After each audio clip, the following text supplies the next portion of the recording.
It's the curse of our family, Deanna. So the when it comes to, I guess going back to the Preston's thing about the job or school or bullies, when the world isn't fair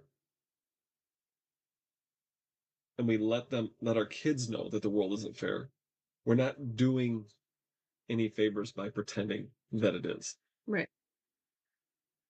Yes, I understand that there's going to be different conversations that you have with your toddler than there is conversation that you're going to have with your 13-year-old. Mm-hmm. So you're going to have to regulate that. Mm-hmm. But to pretend like everything is okay or not step in when there is a perfect teachable moment, like the thing about, well, it doesn't really matter what we pay. It's about the experience of being out on the field. Yeah. That's bullshit. And like I've done work for free, Yeah. right? I've done internships Mm-hmm. where my stuff was on TV Yeah. and I didn't get paid for it. Right. And that's one thing I'm going to try to, when Preston's ready and Braden is ready and Max is ready, if they do go to college and they're doing an internship, I'm going to try my damnedest to help them get one that is not free and it Right. pays them at the Paid. same time Mm-hmm.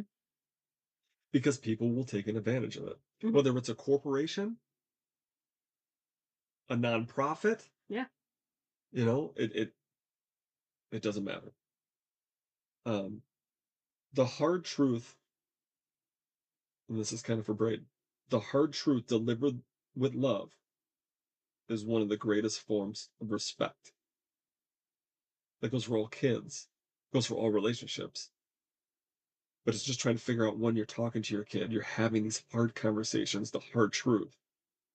How do you deliver that the right way to show them it is out of respect, to show them about the world, but also make them a better person, a better student, a better soccer player? Mm-hmm. Yeah. And I think that after our whole entire experience, after we had that conversation, I mean, talking about tryouts and everything, Yeah. we had that conversation, and then he and I were just kind of sitting there, and he gave me a hug, and then he, got a little emotional and everything. And I was like, because ultimately it was his choice, right? And the part that I struggled with was, And if you wanted to accept the team. yeah. Yeah. And part that I struggled with was, the coaches and the organization made it seem like it was my choice and your choice. And I told him point blank, like, I'm not the one out on the field. I can't make that choice. Right. I'm strictly here for support and financial reasons. Yeah. I I'm not the one that's putting in the effort. And so we had that heart to heart, and then we had that conversation, and at the end I just told him, no matter what you do, no matter if you decide to continue this path with soccer or take up lacrosse or take up basketball, Yeah. or do whatever, I will be there with a smile on and support you and love every single minute of it as long as you're happy. Right. And